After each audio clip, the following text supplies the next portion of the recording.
होगा ही। अनुमति होगी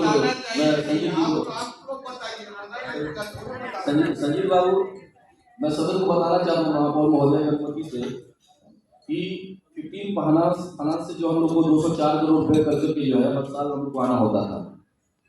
तो एक तो जो दिशा निर्देश भारत सरकार की जो गाइडलाइन है उसके हिसाब से जो मानक तय किए गए हैं, उस मानक के हिसाब से जो पॉल्यूशन को, वो विशेष पॉल्यूशन एक विषय था, उस पॉल्यूशन को लेकर के आप उसको अगर कंट्रोल कर पाते तो उसकी एवरेज में राशि मिलती।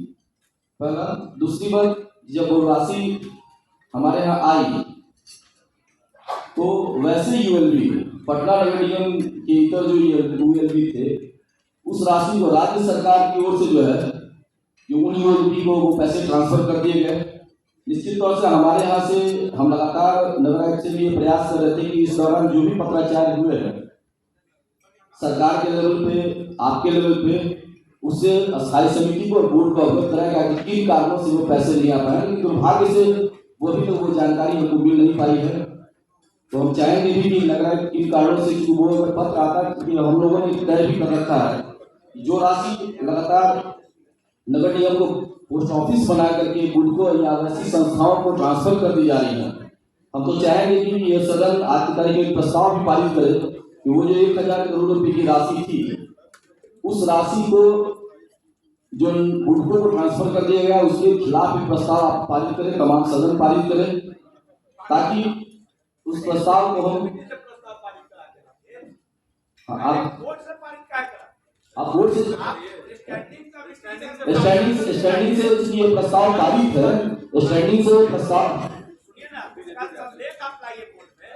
कोई भी चीज में पूरे डायरेक्ट को काहे बोलते हैं। हां ठीक है, संलेख लाइए ना, लेख बना के स्टैंडिंग कमेटी से अप्लाई है।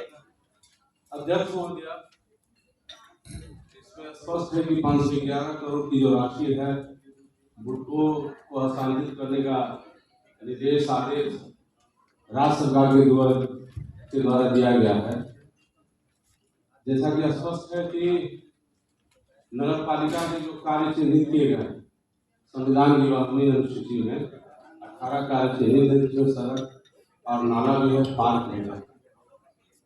आज 511 करोड़ का strong water drainage system Patna नगर निगम को बनाना था, और जब सड़क और नाला के निर्माण की बात करते हैं तो एजेंसी चयन करने का भी अधिकार संविधान के तहत स्थानीय नगर पालिका का बनता है।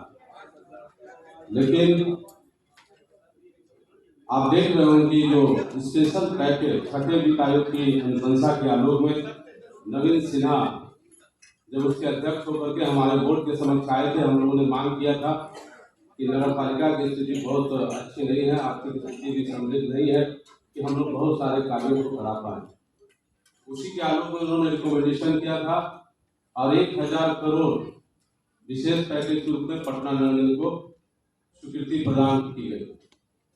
राज्य सरकार ने तो स्वीकृति जरूर प्रदान किया और वो विशेष पैकेज स्पेशली पटना नगर निगम में था, लेकिन दुर्भाग्य से जो हम लोगों ने अखबार के माध्यम से जो निविदा देखी और बजट के प्रारूप में जो उसका विवरण आया उसमें पटना नगर निगम के साथ साथ खगौल नगर परिषद, फुलवारी नगर परिषद, दानापुर नगर परिषद और इसके एडजॉइनिंग एरिया को जोड़ने के लिए सड़क और नाला बनाने का प्रस्ताव उसमें था। और स्पष्ट पत्र के माध्यम से हम लोगों को कहा गया था कि वो राशि बुडको को हस्तांतरित करनी है। वो सिर्फ एक राशि बुडको को नहीं हस्तांतरित होनी है, एक परंपरा से बन गई है नगर पालिका में कि राज्य सरकार के द्वारा एक नामित एजेंसी है बुडको, जिसको हम लोग विभिन्न कार्यों के लिए शुरू में उसको एक क्रय संगठन के रूप में नामित किया गया था, और क्रय संगठन में जब उसको नामित किया गया था तो दो चीजें उसमें कही गई थी कि बुडको या तो नगर पालिका उसको स्थानांतरित कर दे कार्य करने के लिए, नहीं तो नगर पालिका स्वयं कर दे। ये ऑप्शन था सॉलिड वेस्ट मैनेजमेंट में, जो हम लोग गाड़ी वगैरह जो खरीदते हैं उसमें स्पष्ट रूप से उस संदर्भ में उसके लिए पत्र राज्य सरकार के द्वारा निर्गत किया गया था। लेकिन इस बात को हद है 1000 करोड़ का विशेष पैकेज जो पटना नगर निगम को प्राप्त हुआ, जिनकी योजनाओं का चयन करने का अधिकार कि कहाँ सड़कें बनेंगी, कहाँ नालियां बनेंगी, कहाँ अन्य योजनाएं को कार्यान्वित करके हम नगर पालिका क्षेत्र में वास करने वाले लोगों को ज्यादा से ज्यादा सुविधा मुहैया कराएंगे, उनकी समस्याओं का निराकरण करेंगे, वो अधिकार में से छीन लिया गया। मतलब योजनाओं का चयन तो दूर, उसका क्रियान्वयन करने का भी अधिकार को दे दिया गया, जो हास्यास्पद है। अब रहा बात की बजट में शामिल होने या नहीं होने का, क्योंकि बजट में ये जो पार्ट आया है आमद के रूप में नगर पालिका को प्राप्त हो रहा है, तो धारा 82 के तहत बजट बनता है और उसमें प्रावधान है कि किसी भी सोर्सेज से अगर आपको कोई राशि प्राप्त होती है तो उसको बजट का पार्ट बनाना पड़ेगा। तो स्वाभाविक है वो बजट का हिस्सा हमारा है, लेकिन व्यय करने का अधिकार वो बुडको को है। तो हम लोगों ने बैठक में स्पष्ट कहा था कि जो बजट का आधार 2432 करोड़ का प्रस्ताव था नगर निगम स्टैंडिंग कमेटी की बैठक में, जो इस बार हम जो देख रहे हैं बजट का रात में ये जो कॉपी हमको मिला है, ये बजट का 2416 करोड़ हो गया। उसमें भी चर्चा आगे हम करेंगे कि क्यों घटा, कहाँ चूक हुई है, उसको देखने की जरूरत है और आज उसको चर्चा भी करने की जरूरत है। तो हमने कहा था कि उस के कारण बजट के एक, अब जैसे मान लीजिए कि ड्रेनेज के नाम पर भी राशि बुडको के द्वारा जल जमाव को दूर करने के लिए आती है, नागरिक सुविधा के नाम पर भी राज्य सरकार के द्वारा पैसा आता है, पार्क के नाम पर भी राज्य सरकार के द्वारा पैसा आता है। बुद्ध स्मृति पार्क के नाम पर 5 करोड़ रुपया पिछले कार्यकाल के दौरान आया, इस वर्ष 6 करोड़ 50 लाख, और अन्य पार्कों का भी पटना पार्क प्रमंडल का भी है, मतलब उनको हस्तांतरित करने की बात कही गई है। तो लगभग ये जो बजट का आकार 2432 करोड़ दिख रहा है, उसमें 511 करोड़ प्लस अगर और सब जोड़ते हैं तो वो लगभग 125-150 करोड़ के लगभग हो जाएगा। तो इसके कारण हमारा बजट का आकार 511 और 150 उधर जोड़ दें तो लगभग हमारा 650-700 करोड़ रुपया, जिसको कि न तो हमको चयन करने का अधिकार न खर्च करने का अधिकार, वो बजट में प्रावधान है। तो इससे बजट का बड़ा आकार दिखता है। और सच्चाई ये है कि पिछले वर्ष भी हम लोगों ने 1740 करोड़ का बजट जरूर पारित किया था, क्योंकि बजट अनुमानित होता है। बजट आय और व्यय के आधार पर तैयार किया जाता है। संभावना रहती है कि 15वें वित्त आयोग से राशि आ जाएगी, 6वें वित्त आयोग से राशि आ जाएगी, हम कचरा शुल्क से इतना कमा लेंगे, हम अपने इंटरनल रेवेन्यू को इतना बढ़ा लेंगे। तो ये सारे चीजों का समावेश उस बजट में होता है, यानी अनुमान पर बजट तैयार होता है। वास्तविक बजट जो पिछले वर्ष का था 22-23 का, वो था 650 करोड़ का। जब आप बजट का पन्ना उलटिएगा तो उसमें देखिएगा कि जो हमारा वास्तविक खर्च हुआ है पिछले वर्ष में 650 करोड़ रुपया हुआ। तो कोसों दूर हम रहते हैं। कई कारण है, समय से राशि का नहीं आना। अगर आप बात कर रहे हैं पिछले वर्ष 650 करोड़ के, कारण स्पष्ट है कि 21-22 और 22-23 में जो पैसा हमको आना था सॉलिड वेस्ट मैनेजमेंट में, प्रदूषण नियंत्रण के मद में 15 का, वो पैसा नहीं आया, तो बजट का पार्ट नहीं बन पाया, खर्च का भी पार्ट नहीं बन पाया। 6 फिनांस का भी पैसा लेट समय आता है। वो तो ऐसा हो जाता है कभी कभी कि ये कार्यकाल हमारा सत्र गुजर जाता है, उसके बाद वो राशि आती है। तो ये सारा समस्या है। और बजट, वास्तविक बजट पर ही हम लोग को फोकस करते हैं कि उसमें हम लोग कितना एनहांस करेंगे। जहां तक इस बजट को, इस पार्ट का मानने या न मानने का सवाल है, हमने कहा था कि जब आमद है तो बजट का ये पार्ट बनेगा, लेकिन हमने कहा था कि जब ये आमद आ रहा है तो आपको बताना पड़ेगा बजट में कि किस पत्रांक का दिनांक से ये राशि नगर पालिका के खाते में भेजी जा रही है और किस पत्रांक का दिनांक से हमको बुडको को भेजने के लिए कहा जा रहा है। यह स्पष्ट रूप से अंकित होना चाहिए और इसको अलग कर दिया गया। नगर आयुक्त महोदय भी उसमें हम लोग के बातों से सहमत थे। उन्होंने भी कहा था कि इसका पार्ट अलग होना चाहिए। तो निश्चित रूप से हम देखे होंगे, अभी तो नहीं तो कहने वाला पहुंच जा रहा, तो हमको बुडको भेटाया ही नहीं है। इसमें बुडको नहीं हमको दिखाया गया। अगर होगा जिस तरह से आपने स्टैंडिंग कमेटी के समक्ष लाया था अलग अलग कर करके कि बुडको का ये इम्प्लीमेंट एजेंसी है, तो उस तरह से नहीं है इसमें पार्ट। अगर देख लेते हैं वहां दिखा दीजिएगा। तो स्पष्ट है कि बजट का पार्ट वो बनेगा और हमने यही पारित भी किया है स्टैंडिंग कमेटी में कि बजट का पार्ट वो बनेगा, लेकिन स्पष्ट रूप से उसको अलग टेबल में दिखाना है। तो लड़ाई जो है वो स्पष्ट है। 1,000 करोड़ का सपना था, हम लोग भी देखे थे, माननीय महापौर भी देखी थी। हम लोग ने कहा था कि पटना के दक्षिण इलाकों के लिए, पटना के पश्चिमी इलाकों के लिए जो नया शहर बना उसके लिए विशेष व्यवस्था हम लोग अपने राशि से करेंगे। इसी उम्मीद के साथ कि छठा वित्त आयोग का अनुशंसा था 1,000 करोड़ की राशि राज्य सरकार के द्वारा कही गई थी, उन चीजों का प्रोविजन हम लोगों के द्वारा नहीं किया गया, जिसके कारण आज हम लोग मजबूर हैं। और निश्चित रूप से इस चीज को हम चैलेंज भी करने जा रहे हैं और हम लोगों ने इसकी सारी तैयारी कर ली है, इसको चैलेंज कर भी दिया है। कुछ दिनों में इसका असर भी दिखेगा। न्यायालय की शरण में गए हैं, निश्चित रूप से न्याय नगर पालिका के साथ साथ पूरे बिहार की नगर पालिकाओं को मिलेगा। आज भी हम कुछ देख रहे थे कि बहुत सारे राज्य के नगर पालिकाओं के लिए द्वारा भुट्टो के द्वारा ये योजनाएं कराई जाएंगी। तो ये सारी चीजें पर नियंत्रण तब होगा जब हम लोग एकमत होंगे और जो एक पक्ष निष्पक्ष होना चाहिए कम से कम अधिकार के मामले में, उसमें एक बल दिखना चाहिए। हम लोग का व्यक्तिगत समस्याएं अनेक होंगी, व्यक्तिगत हम लोगों का मत अलग अलग हो सकता है, लेकिन जब नगर पालिका हित की बात आएगी तो मेरे समझ से वहां सबको एक होकर करके इसका मजबूती से अपना रक्षा करना चाहिए। और भविष्य में जिस तरह का ये चीजें आ रहा है बहुत ही खतरनाक। आपने पिछले वर्ष देखा कई तरह का अनर्गल संशोधन विधानसभा में ला करके आपके अधिकारों को काटा गया और लगातार उसका कुछ प्रयास सरकार के द्वारा किया जा रहा है या विभिन्न मंचों से किया जा रहा है। तो हम इसके विरोधी हैं। एक चीज और हम कहना चाह रहे हैं कि बजट में एक पार्ट हम लोगों ने कहा था वेतन वगैरह के मामले में। देखिए स्पष्ट है, हम लोग कितने दिनों से देख रहे हैं नगर पालिका को, हम लोग ये जानते थे कि पदाधिकारियों का वेतन राज्य सरकार देती है और नगर पालिका के कर्मियों का वेतन हम लोग देते हैं नगर पालिका से। बजट का अभी भी जो पार्ट आया है उसमें हम देख रहे हैं कि उसमें जो प्रावधान किया गया उसमें उस पार्ट को नहीं दर्शाया गया।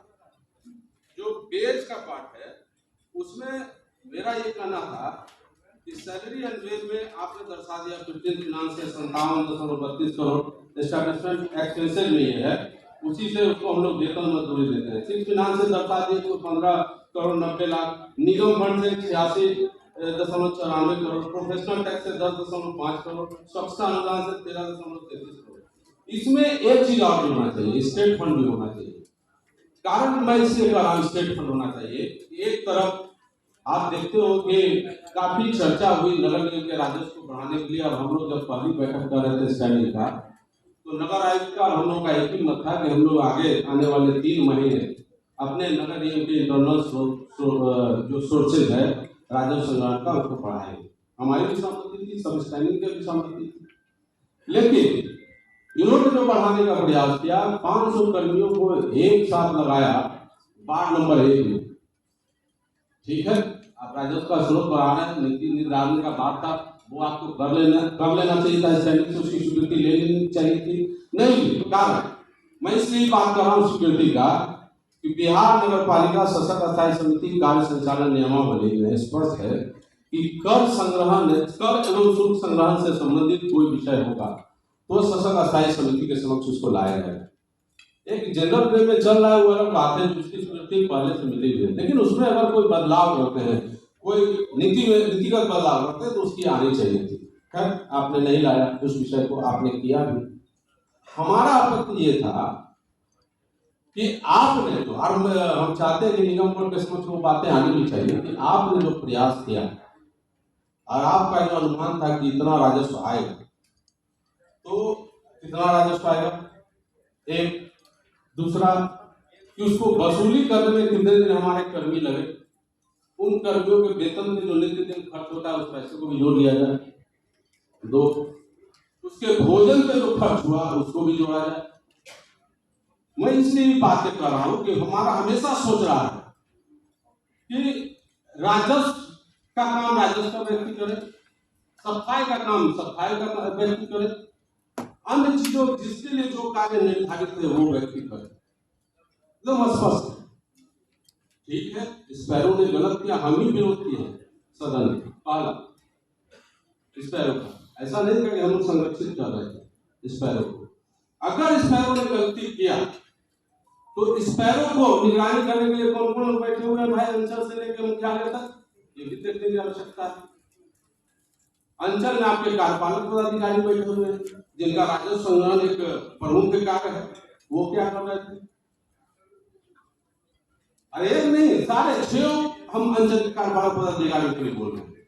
आपके जो उपनगर आयुक्त राजस्व होते हैं वो किस काम के लिए कर रहे हैं, वो क्या कर रहे थे? आखिर 5 वर्षों तक स्पैरो ने कई गलतियां की तो उसकी निगरानी क्यों नहीं की? जहां तक सशक्त स्थायी समिति की निगरानी की बात है, उसको हटाने की भी बात आई, लेकिन उसको न्यायालय का रास्ता बता दिया गया कि तुम यदि न्यायालय चले जाओगे तो ये सब चीजें कौन बताता होगा? न्यायालय का रास्ता बता दिया गया। कारण कि जब कोई मामला न्यायालय में रहता है तो सशक्त स्थायी समिति जब उस पर कोई डिसीजन नहीं ले सकती है, हम लोगों के हाथों को बांध दिया गया न्यायालय का हवाला देकर। तो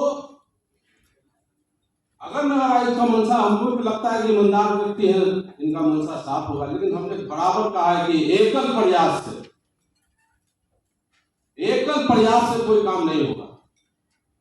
सामूहिक जवाबदेही, जिम्मेवारी होना चाहिए।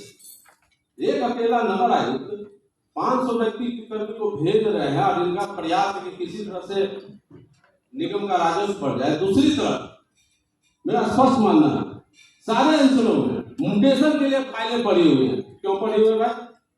एक तरफ आप धरातल को उतर करके मकानों को खोज रहे हैं कि कौन पटना नगर निगम क्षेत्र में इसका असेसमेंट हुआ या नहीं हुआ, और यहाँ की जनता असेसमेंट के लिए आवेदन देकर कार्यपालक पदाधिकारी यहाँ रखे हुए हैं और उस पर कार्रवाई होती है। जब हम लोगों ने लगातार कई बैठकों में कहा तो कहीं फुर्ती दिखी? एक दिन में हमको लगता है कि सैकड़ों संचिकाएं 2-3 दिन में उन्होंने पूरा निष्पादित कर दिया। तो जहां नियंत्रण करने के बाद और सिर्फ चुने हुए जनप्रतिनिधियों की जवाबदेही बताना, मेरे समझ से यह समस्या हमको परे जाता है।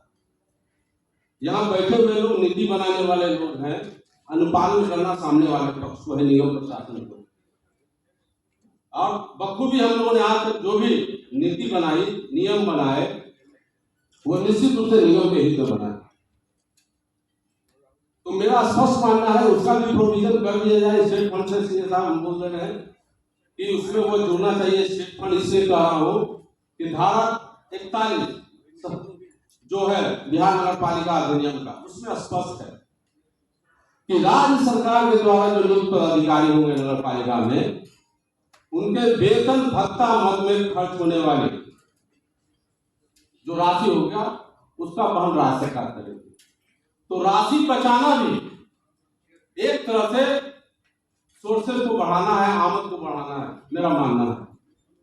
अगर ये सालों से इस तरह का खर्च हो रहा है, बताइए कार्यपालक पदाधिकारी के वेतन में मेरा पैसा जा रहा है, फिर कौन सा पैसा जा रहा है? कचरा संग्रहण शुल्क का पैसा जा रहा है, होल्डिंग टैक्स का पैसा जा रहा है, छठा वित्त आयोग का पैसा जा रहा है।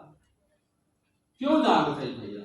एक तरफ हम 1 करोड़ की योजना के लिए परेशान है, हमारे पास की राशि कब जाएगी, और उन राशियों को वसूल कर करके वेतन में खर्च हो जाता है। जबकि सोर्सेज है, अगर आप पत्र लिखेगा तो वो राशि आपको प्राप्त हो जाएगी राज्य सरकार से। नगर प्रबंधकों का वेतन दुर्भाग्य है, उसकी जो नियमावली बनाई गई है, भर्ती नियमावली, उसका 15वां नंबर है, धारा 15 में स्पष्ट है कि प्रत्येक वर्ष जो उस पर जो खर्च आएगा वेतन पे, भत्ते पर, वो राज्य सरकार भेजेगी। आज तक यहाँ से नहीं मांग कर किया जा रहा है। क्यों? नगर प्रबंधक के वेतन हम अपना निगम में क्या खर्च करें? उस राशि को हम विकास की योजना में लगा सकते थे। हम 1 करोड़ की योजनाएं जो हम लोगों ने कमिटमेंट किया है, स्टाम्प ड्यूटी का भी हमने कमिटमेंट किया था। और देखिए संजोग, पहली बार स्टाम्प ड्यूटी सैकड़ों करोड़ रुपए के रूप में आया हम लोगों को पहली बार। 82 करोड़ पहले आया था, 19 करोड़ दिसंबर या इधर हाल के दिनों में आया है, लगभग 100 करोड़। मैं बराबर कहता हूं कि नगर आयुक्त महोदय आप भी चाहते हैं कि नगर निगम सशक्त हो, मजबूत हो। बार बार मैं कहता हूं कि एकल प्रयास से संभव नहीं है। आपके अधीनस्थ जो पदाधिकारी हैं, आपके अधीनस्थ कर्मचारी हैं, उनकी जवाबदेही अगली जिम्मेवारी बनती है और उसको बचाना मुझे नहीं लगता है कोई निगम के हित में हो। जिम्मेवारी तय करिए ना। तो जिम्मेवारी स्पष्ट है, मैंने कहा इसी के अनुसार चलना पड़ेगा। और आगे आने वाले दिनों में हमने स्टैंडिंग में निर्णय लिया था, पॉल्यूशन का एक पैसा है। आपको याद होगा कि कोरोना काल में संकट पैदा हो गया था, राशि नहीं आ रही थी। विनय पप्पू जी पुराने यहाँ निगम के पार्षद है, हमारे बड़े भाई। आज तक नाला उड़ाई का पैसा हम लोग को राज्य सरकार से मिलता रहा है। क्या नाला उड़ाई के लिए आपने कभी मांग किया राज्य सरकार से? आप कहां से पैसा दे रहे हैं? कोरोना के टाइम में, हिमांशु सर के टाइम में हम लोगों ने चूंकि पैसा नहीं आ रहा था, कर दिया था कि पॉल्यूशन से हम लोग पैसा दे देंगे। तो उस समय के लिए हमने प्रावधान किया था। ये नया बोर्ड आ गया भाई, नया बोर्ड में नए तरीके से आपको अनुमति देना पड़ेगा। हम पॉल्यूशन के पैसे को क्यों दें नाला उड़ाई में? आप राज्य सरकार में क्यों नहीं मांगेगा? 10 करोड़ 12 करोड़ रुपया मेरा नाला उड़ाई में खर्च होगा। तो ये सब पैसा अगर बचता है तो हम कहाँ खर्च करेंगे? पार्षदों के द्वारा अनुशंसित योजनाओं में। आगे और भी अगर कोई विषय आएगा तो मैं उस पर अपनी बात को रखूंगा निश्चित रूप से।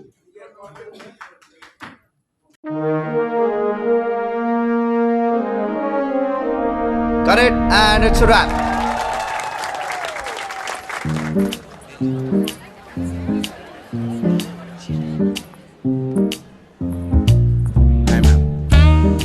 पिछले 6 महीने से ये रोल प्ले कर रही हूँ। Looking like a queen, feeling like one. कल से नो मोर महारानी, बैक टू बीइंग दीपिका। जिस कैरेक्टर को पूरे दिल से निभाया, अब उसे छोड़ के जाने का वक्त आ गया है। काश इसका छोटा सा हिस्सा मेरे पास हमेशा रह सकता।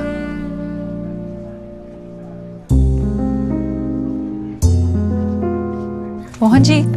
जी मोहन जी, क्या मैं ये खरीद सकती हूँ? हाँ, मैं कल ही शोरूम अभी खरीद सकती हूँ? महारानी को कोई ना कैसे कर सकता है? Some things you'd like to keep forever. Mohan ji. जी। आपकी इस रहम दिली के लिए हम हमेशा शुक्रगुजार रहेंगे। आप भी। Jewels of Royalty by Tanishq.